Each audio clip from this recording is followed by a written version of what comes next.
পৃথিবীতে সবচেয়ে অসহায় সে, যে নিজের মনের কথাগুলো বলতে চাইলেও প্রিয় মানুষটার কাছে কখনো বলতে পারে না। মেয়ে হয়ে জন্ম নেওয়া সহজ, কিন্তু বেঁচে থাকা অনেক কঠিন। হাসতে গেলেও ভাবতে হয়, কাঁদতে গেলেও ভাবতে হয়। রাগ আর তুফান দুটোই থেমে গেলে বোঝা যায় ক্ষতি ঠিক কতটা হয়েছে।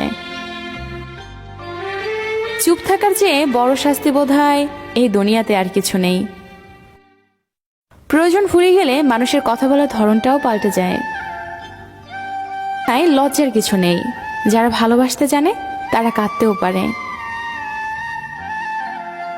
নিজের ভালো লাগা, মন্দ লাগা, কষ্টের অনুভূতিগুলো কাউকে দেখাতে পারো না, একটু চিৎকার করে কাঁদতে পারে না, শুধু মৃদু হাসির আড়ালে চোখে জল লুকিয়ে রাখে। কিছু কঠিন মনের মানুষ আছে, সকালে হাসে অথচ রাতের অন্ধকারে সবার আড়ালে কাঁদে।